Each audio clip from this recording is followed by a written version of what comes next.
주의 말씀 함께 읽었습니다.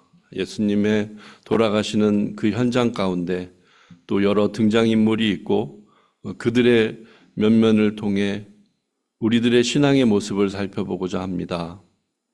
고통 가운데 보여지는 그 풍경 속에 나는 어떤 모습을 바라볼 수 있습니까? 그곳에서 어떤 고백을 할 수 있습니까? 그런 것들을 우리가 이 시간 살펴보고자 하오니 성령님께서 친히 인도하셔서 우리로 보게 하시고 또 주님의 뜻을 밝히 알게 하옵소서. 모든 것 주께 의탁드리오며 예수님의 이름으로 기도합니다. 아멘. 네, 십자가 고통 가운데 임한 구원이라는 제목으로 오늘 말씀 나누겠습니다. 우리가 지난주에 마가복음을 한 번 더 살펴보면서 십자가의 모든 피력을 마친 그 예수님을 향해서 백부장이 진실로 그는 하나님의 아들이었다라고 고백하는 장면을 놓고 조금은 왜 그런 고백이 나왔을까 이런 측면으로 함께 나눴었습니다. 근데 그것뿐만이 아니고 오늘 읽은 본문에서도 사실 그것을 발견한 사람이 있습니다. 아마 그냥 거기 둘러있는 사람들, 그냥 지키고 있는 사람들, 그런 사람들과는 조금 처지가 다른 사람이 한쪽에서는 예수님을 욕하고 있고 한쪽에서는 나를 구원해달라고 요청하고 있고 이런 모습, 이런 풍경 가운데 있습니다. 정말 그 고통 가운데에도 그런 구원이 임할 수 있고 또 그것을 바라보면서 우리가 이 세상 살아나가는 신앙생활 가운데 우리도 서게 될 그 자리에 어떤 모습으로 서게 될까 이런 것들을 좀 생각해 보는 시간이었으면 좋겠습니다. 이 세상에 내가 겪는 고통에 대해서 한번 먼저 떠올렸으면 좋겠어요. 어떤 고통을 받고 계십니까? 육신의 고통이 있어서 어떤 통풍이 있어서 또 마음의 아픔이 있어서 여러 고통들을 이야기할 수 있습니다. 그런 고통 가운데 있을 때 우리는 어떻게 살고 있습니까? 그것을 끝까지 견뎌내는 모습으로 치열하게 살아가는 경우도 있고 그 아픔이 너무 힘들어서 호소하는 경우도 있고 힘들고 또 힘들어서 견디지 못해서 다른 결단을 하는 경우도 많고 하여튼 이 고통은 우리들에게 어떻게 주어졌고 또 어떤 역할을 하고 어떤 모습으로 이 세상에 자리매김하는지는 각자의 삶 가운데 여러 생각들을 하실 수 있을 겁니다. 오늘 이 본문 속에서 읽은 두 행악자란 측면으로 두 사람을 이렇게 눈여겨보면 그들의 면면은 사실 명확히 나와 있진 않아요. 어디는 강도라고 표현도 있고 여기에는 그냥 행악자라는 표현도 있습니다. 여기는 아마 악한 죄를 지은 세상에서 존재하는 최고의 악독한 범죄를 지었기 때문에 가장 악한 형벌을 받는 것이겠죠. 두 행악자들은. 근데 다른 마태나 마가복음에 보면 행악자라는 표현보다는 혁명분자라는 뜻을 가진 단어를 쓰고 있어요. 그래서 그들이 왜 여기에 못 박혀 죽었을까? 또 생각해 보면 아마 바라바와 같은 일을 하다가 바라바는 노임을 받고 이 사람들은 여기에 십자가에 못 박히는 그런 일들이 있을 거라는 것도 우리가 생각해 볼 수 있습니다. 하여튼 똑같은 십자가에 똑같은 형벌로 이렇게 서 있는 그 둘입니다. 그들 중에 하나가 오늘 39절에 보면 달린 행악자 중 하나는 비방하여 가로되 내가 그리스도가 아니냐 너와 우리를 구원하라 하되 십자가에 똑같이 못 박힌 입장이에요. 근데 그 와중에 이 사람은 이렇게 반응을 하고 있는 거죠. 그 고통을 겪는 과정, 이제 똑같이 십자가에 못 박혀서 그 형벌로 죽어가는 마당일 거예요. 그러면 모든 사형수가 그렇듯 이렇게 다 마음을 내려놓고 그것을 준비하는 시간이 게 분명합니다. 그런데 이 친구는 조금은 다른 반응을 하는 거죠. 그 고통 중에서 뭔 마음이 아직도 남아있어서 이렇게 소리 지를까? 이런 요청을 이렇게 하나님을 향해서 비웃을 마음이 있을까? 이런 생각을 해봐요. 여러분도 한번 생각해 보십시오. 그 사람이 과연 어떤 마음으로 이것을 하고 있을까? 근데 제가 아까 이분들은 아마 그 바라바의 동료일 가능성이 높다. 그래서 독립운동에 굉장히 투철한 그런 마음을 갖고 신념을 갖고 살았던 사람일 거다. 이런 표현을 했잖아요. 그러면 지금 이렇게 이 행악자 중에 하나가 예수님을 향해서 그 고통 중에서라도 뭔가 말하는 것은 예수님을 향해서 여지껏 그 주변에 많은 사람들, 특히 예수님을 못 박아 죽이려고 했던 사람들, 추종했지만 메시아가 아니고 나를 구원할 자가 아닌 것을 명확히 깨달은 후에 못 받게 했던 그 많은 사람들 중에 한 명처럼 그 역할을 하고 있다는 생각이 듭니다.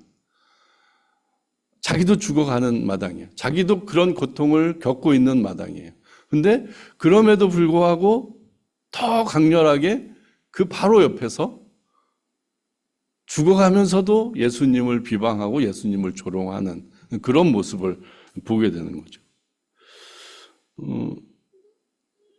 내가 그리스도가 아니냐, 너와 우리를 구원하라 하되, 이 말 속에서 느껴지는 것은 여지껏 추종했는데 당신 우리를 해방시켜 줄 거라고 나는 굳게 믿고 따랐는데 결국 이거야 라고 하는 부분이죠. 별반 다를 게 없네. 나도 이렇게 죽어가는 마당인데 당신 뭐냐고 이렇게 힐난하는 그런 식의 느낌이죠. 너와 나를 구원하라 라고 하면서, 그러니까 마지막까지 그분을 향해서 이 풀리지 않는 그 앙금을 다 쏟아내는 듯한 느낌을 받을 수가 있어요. 왜 그랬을까? 왜 그렇게밖에 할 수 없었을까? 이런 것들을 계속 묵상해 보시기 바랍니다. 그리고 그 반면 하나는 그 사람을 꾸짖어 가로되 내가 동일한 정죄를 받고서도 하나님을 두려워 아니하느냐라고 묻죠. 우리는 우리의 행한 일을 상당한 보응을 받는 것이니 이에 당연하거니와 이 사람의 행한 것은 옳지 않은 것이 없다라고 얘기합니다.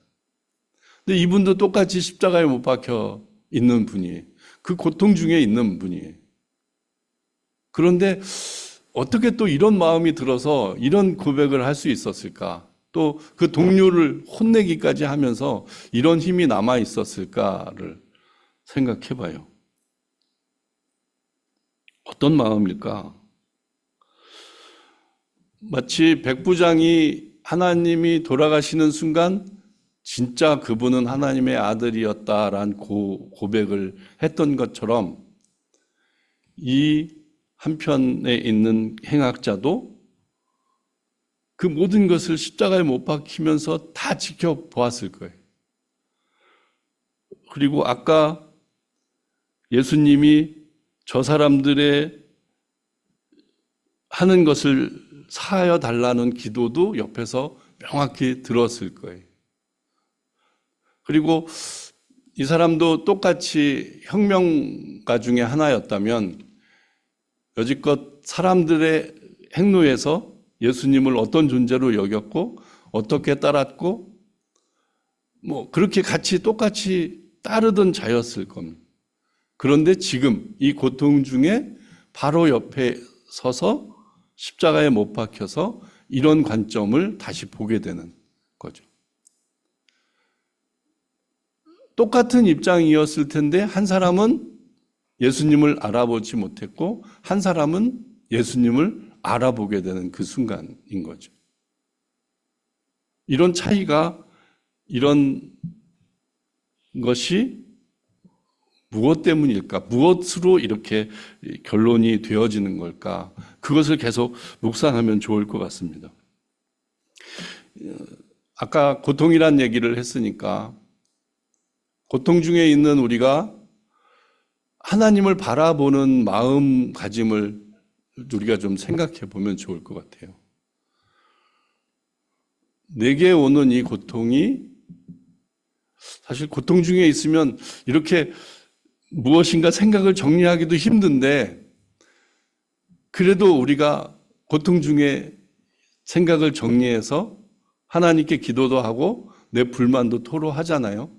근데 그것처럼 우리들도 예수란 분을 앞에 놓고 어떤 모습을 갖게 되는지, 그런 거를 좀 충분히 묵상하면 좋을 것 같습니다. 내 기본의 신앙생활에 여러 패턴이 있고 여러 기준들이 있습니다. 그런 기준 가운데 맞닥뜨린 고통, 그 고통은 아까 얘기했듯이 다 포함시키는 고통, 나를 힘들게 하는 고통입니다. 그런 것들이 왔을 때 우리는 어떤 모습으로 하나님께 기도하고 그 모습이 결국에는 어떤 것들을 치닫고 있는지, 그것들을 자꾸 생각해 보자는 얘기예요. 그것은 바로 하나님을 대하는 방식을 이렇게 조금은 내 스스로 테스트할 수 있는 개념이 될 것입니다. 이 한 강도가 결국 죽음 앞에서 회심하고 구원을 받은 거잖아요. 죽기 불과 한 10여 분 전에 구원을 받았다고 할 수도 있습니다. 평생에 그 구원의 그림자, 그 구원에 조금이라도 맛을 보지 못한 자가 결국에는 십자가에 못 박혀 죽는 그 순간, 예수님과 함께 십자가에 못 박혔다는 이유로 복음을 듣게 됐고, 그 복음에 반항해서 예수님 오늘 마지막 얘기처럼 오늘 내가 너와 함께 낙원에 있으리라 하는 그런 복을 받게 되는 거잖아요. 평생을 신앙생활을 해오던 자가 하나님 앞에 서서 이런 칭찬, 이런 대우를 받게 되는 그 시점이 있는데, 과연 우리들은 어떤 구원을 받을 수 있을까요? 이런 것들을 좀 한 번 더 생각해 보면 좋을 것 같습니다.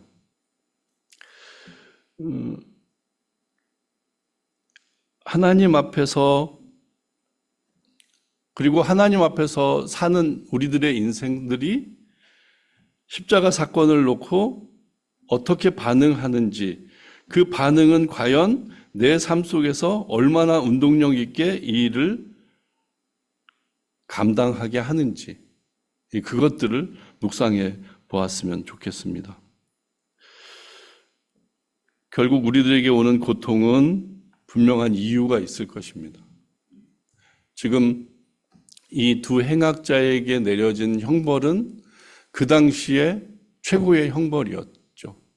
그리고 지금 이 시대를 살고 있는 우리에게 내가 알게 모르게 겪는 이 고통 가운데 이 일을 맞닥뜨렸다면 그것 또한 하나님의 일일 것입니다. 하나님이 내게 허락하신 일일 것입니다. 그 순간에 내가 깨닫게 되는 것, 나는 한편 강도처럼 그렇게 예수님을 향해서 호소할 것인지, 나는 한편 강도처럼 이런 모습으로 나를 부탁할 건지에 대한 문제이죠. 고통이 내게 오는 이유가 있다는 말씀을 드렸습니다. 고통을 겪는 우리들의 모습은 과연 어떤 모습이어야 할까요? 명확한 답을 우리는 갖고 있습니다. 결국 사람들이 고통을 받거나 어려움을 당할 때는 본성적인 자아는 하나님으로부터 숨으려고 합니다. 그래서 예를 들어 나는 잠수 타야 한다. 나는 세상 등지고 숨어야 된다. 그런 느낌을 갖게 될 가능성이 높습니다. 그러면 그 속에 동굴로 들어가든 세상을 떠나서 칩거하든 그런 가운데 있을 수 있습니다. 그러는 과정에 하나님은 내게 찾아오셔서 나의 삶을 만지시기도 하고 또 나의 처음과 끝을 들춰내셔서 나를 향한 하나님의 계획과 하나님의 뜻을 알게도 하십니다. 내가 평범하게 사는 인생이었다면 아마 그렇게 설명할 필요도 없으셨을 거예요. 근데 내가 힘들고 어려우니까 네가 그렇게 힘든 과정 가운데 발견해야 할 것을 자꾸 요동쳐서 알게 하시는 거죠. 그것이 고통이고 그 고통을 통해서 우리는 하나님을 만나게 되고 하나님의 뜻을 알게 됩니다. 예전에 제가 예를 들어서 알타미라 동굴의 벽화를 말씀드린 적이 있습니다. 그 동굴에서 왜 그 그림이 그려졌을까에 대한 얘기를 나눴었죠. 그곳에 들어간 사람이 그것을 남겼을 거예요. 그것을 그렸을 겁니다. 근데 왜 그렸을까요? 그 이야기를 나누는 중에 그가 일생에서 경험한 일들을 반추하고 묵상하고 되뇌어다 보니 내가 여지껏 살아온 인생이 보였고 내 인생 가운데 기쁜 일과 슬픈 일과 고통스러운 일이 보였고 그곳에서 내가 발견한 삶의 지혜를 깨닫게 되는, 그래서 그 안에 동굴에 있었던 그 사람의 오랜 시간 동안 고민하고 만난 것은 예전에 내가 생동감 있게 무엇인가 했던 그 순간의 기억들을 떠올리게 됐고 그것을 그림으로 표현하게 됐던 거죠. 그래서 그 알타미라 동굴의 그림은 굉장히 역동적입니다. 마치 그런 모습이 우리의 고통이라는 것이고 고통 속에서 발견하는 통찰이라는 개념일 것입니다. 불현듯 오는 고통이죠. 왜 불현듯이란 표현을 표현하냐면 예견에서 오는 고통은 세상에 많지 않기 때문입니다. 갑자기 오는 고통이죠. 그런데 그런 고통이 올 때 우리들의 반응은 늘 방어하고 절망하고 또 그것과 싸워 치열하게 결판내는 그런 과정을 겪게 됩니다. 근데 예기치 않은 그 순간에 확 우리들에게 와닿게 되는 것, 그것이 복음입니다. 하나님은 그 고통 가운데 내게 깨달음을 주시려고 그 고통을 주셨는데 우리는 아무리 생각해봐도 납득이 가지 않습니다. 왜 내게 이런 고통이 오는지, 왜 나한테만 이런 시험이 오는지. 그런데 그 안에서 내 삶을 묵상하고 또 하나님을 묵상하게 되면 어느 순간에 확 그분의 뜻이 보일 때가 있습니다.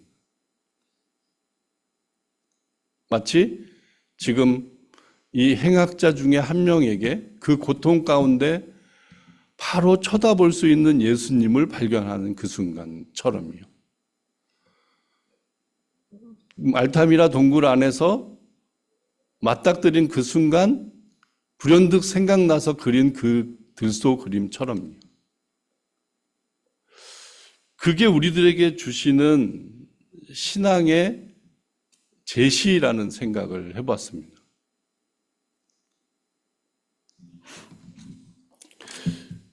십자가 고통 가운데 우리는 여러 가지 생각을 하게 됩니다. 지금 시대는 십자가가 장식화되어서 귀에도 차고 다닐 정도가 되었으니까요. 십자가는 우리들에게 굉장히 근접합니다. 십자가를 바라보면서 이 고통, 그리고 그것을 통한 구원에 대한 개념이 살아 꿈틀거리는 경우가 그렇게 많지 않은 듯합니다. 이제 크리스마스가 가까워오면 크리스마스라는 표현도 좀 그렇네요. 성탄절이 가까워오면 곳곳에 여러 장식들이 등장할 것입니다. 그리고 가스펠송이 아닌 캐롤송이 우리들에게 들려질 것입니다. 그러면 자연적으로 축제 분위기 같은 느낌, 장식을 하게 되면 어디에 가서 구경을 해야 되고 그것을 안 보면 왠지 성탄절을 잘 즐기지 못하는 그런 느낌으로 그 시간을 또 우리는 지낼 것입니다. 그런데 십자가가 있고 십자가 그 고난을 통한 구원이 있는 우리들의 삶이 과연 그것에 대해서 어떤 식의 반응을 하고 어떤 고백을 해야 할까를 우리는 좀 깨어 있어야 할 필요가 있습니다. 마치 두 행악자 중에 한 분이 십자가 고통을 겪고 있는, 그리고 그 고통 가운데 죽어가면서 되려 저들의 죄를 용서해달라고 하나님께 간구하는 그 모습을 보면서 다시금 보아라 봤던 그 강도처럼, 그 행악자처럼 그런 기준들을 자꾸 우리 삶 가운데 들춰내서 우리는 그런 것들을 다 바로 잡아야 될 것입니다. 오늘 본문 가운데 십자가 사건 바로 전에 조금은 힘든 말을 하시잖아요. 오늘 읽은 중에 28절에 예수께서 돌이켜 그들을 향하여 가라사대 예루살렘의 딸들아 나를 위하여 울지 말고 너희와 너희 자녀를 위하여 울라. 그 따르는 여인들을, 우는 여인들을 보면서 이 말씀을 하세요. 이 이루어지는 일들 가운데, 그 고통 가운데, 그 아픔 가운데 우는 여인들입니다. 근데 이제 더 이상 나를 위해 울지 말고 너희 자녀를 위하여 울라고 합니다. 그 말뜻을 여러분들이 묵상하셔야 합니다. 그리고 보라, 날이 이르면 사람이 말하기를 수태하지 못하는 이와 해산하지 못한 배와 먹이지 못한 젖이 복이 있다 하리라. 굉장한 역설이죠. 심판 때에 아예 잉태하지 않은 게 복되다. 그냥 자유스럽게 도망갈 수 있는 사람이 복되다. 그렇게 표현하시는 거죠. 그리고 30절에는 그때의 사람이 산들을 대하여 우리 위에 무너지라 하며 작은 산들을 대하여 우리를 덮으라 하리라. 얼마나 힘든 시간을 보낼지 아예 그 일들, 그 장면을 더 이상 볼 수 없도록 산을 내게 무너뜨려 달라는 뜻입니다. 그러니까 저 큰 것이 나한테 오기 전에 아예 이 산이 나를 무너뜨려서 나를 덮어서 그거 안 볼 수 있게 해달라는 뜻입니다. 요한계시록에도 나오는 표현입니다. 요한계시록에 진짜 하나님의 임재 가운데, 심판 가운데 많은 사람들이 호소하는 기도이기도 합니다. 푸른 나무에도 이같이 하거든 마른 나무에는 어떻게 하리요? 푸른 나무라는 것은 지금 선 십자가, 예수님의 십자가를 이야기합니다. 근데 그 위에도 지금 죽음이 임하고 있어요. 부활을 앞둔 죽음이죠. 근데 그냥 마른 나무에는 어떻겠느냐? 푸른 나무에도 이런데 마른 나무에도 어떻겠느냐? 아마 이 두 행악자가 짊어지고 있는 십자가를 이렇게 이야기할 수도 있습니다. 그러나 많은 우리들의 인생을 이야기하는 거죠. 지금 십자가 앞에 서 있는 한 행악자와 한 행악자를 구분한 그 기준이 심판대에 분명히 존재할 텐데 그 심판대를 가운데 두고 이루어질 일을 이렇게 표현하고 있는 것입니다. 그런 것들을 앞두고 있는 삶을 우리가 살고 있다면 우리는 조금 더 종말론적으로 살아야 합니다. 마치 지금 이제 십자가에 못 박혀서 죽을 두 행악자처럼 그때까지 살아온 인생이 예수님을 조롱할 수 있는 인생이 될 수도 있습니다. 그들은 이제 성경의 표현처럼 문이 닫히고 쫓겨나가서 바깥에서 그 어두운 데서 울며 이를 갈미 있다고 표현하고 있어요. 근데 그렇게까지 된 상태에서도 울며 이를 갈고 있다고 표현하는 것은 지금 이 십자가에 같이 묶인 한 행악자처럼 그렇게 자기의 삶을 확신하고 또 자기의 기준을 끝까지 붙들고 그렇게 이를 갈고 있는, 너는 잘못됐어, 내가 내 인생이 옳았어 하면서 그렇게 심판 앞에 있는 그 사람들일 거죠. 그래도 우리는 복을 받았기에 이제 하나님의 우편에 서 있는 그들의 고백이 우리들의 고백이 될 것입니다. 지금 한 행악자, 구원받은 행악자의 고백이 우리들에게 고백이 될 것입니다. 그런 기준 앞에 살아가는 우리들입니다. 조금은 더 우리의 삶 가운데 예민하게 그 기준들을 생각하면 좋을 것 같습니다. 내게 오는 고통이 이런 것이라면 그 고통 가운데 역사하시는 예수님을 향해서 왜 나만 겪는 이 일들, 왜 나에게만 허락하냐고 그렇게 얘기하는 것이 아니라 주님의 계획과 섭리 가운데 이루실 일을 기대합니다. 그리고 그 안에서 하나님의 백성으로 온전케 살아가게 하옵소서. 당신께 내 영혼을 부탁합니다. 라고 하는 기도를 한 이 한 행악자처럼 그런 기도를 우리는 할 수 있어야 합니다. 다소 무겁게 말씀을 드려서 조금은 송구합니다. 하지만 십자가의 고통 가운데 임한 구원이 이렇게 이루어지고 있음을, 그리고 우리는 한 사람 한 사람이 그 길을 걸어가고 있는데 우리도 이 십자가 사건 같은 그 현장 가운데 서게 될 수 있습니다.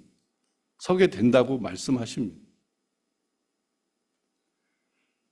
그러면 우리는 어떻게 살아야 할지 정말 많은 생각과 많은 고민과 많은 기준들을 세워야 합니다. 물론 하나님은 은혜로우셔서 오늘 오전에 나눈 아브라함에게도 그렇게 하셨던 것처럼 우리들에게도 그렇게 하십니다. 하지만 이제 그렇게 많이 남지 않은 심판이라는 어떤 징후와 예견들이 성경에서 곳곳에서 말씀하고 있습니다. 그러면 우리는 이제 심판 앞에 선 신앙생활, 심판 앞에서 내가 칭찬받을 만한 신앙생활, 아예 이제 내가 너와 함께 낙원에 있으리라 하신 그 말씀을 들을 수 있는 그런 그런 신앙생활에 조금 더 관심을 가져야 할 때라는 것입니다. 그래서 오늘도 이 시간 이후에 십자가상에 달린 두 행악자들의 반응을 보면서, 그리고 그것은 멀리 갈 것 없이 내가 주님 앞에 서 있는 모습이라고 생각하시면서 나는 과연 내 삶의 하루하루를 어떻게 채워가고 있는지, 그래서 이제 나는 어떻게 살겠노라고 작정하고 다짐하는 그런 저와 여러분들이 되시기를 주님의 이름으로 부탁드립니다. 기도합니다. 하나님 아버지, 오늘 십자가 앞에 선 두 행악자들의 모습을 바라보면서 여러 가지 이야기를 나눴습니다. 주님, 우리는 어떻게 살고 있습니까? 자꾸 그 질문을 드릴 수밖에 없는 이유는 우리가 그만큼 부족하고 연약하기 때문입니다. 그것을 두려워하고 떨며 긴장해야 한 우리들인데 그렇지 못한 우리들이 많습니다. 주님 용서하시고 불쌍히 여겨주시옵소서. 내 삶을 되돌아보게 하시고 또 내 입술의 고백을 되돌아보게 하옵소서. 그래서 우리가 이제 이 시간 이후로 이 말씀 붙들고 살 때마다 올바른 것들이 제시되게 하시고 그 올바른 것들을 중심에 잡고 주님 앞에 서는 날까지 정말 넉넉하게 승리해 나갈 수 있도록 인도하여 주시옵소서. 함께 하심을 믿고 감사드리오며 이 모든 말씀 예수님의 이름으로 기도합니다. 아멘.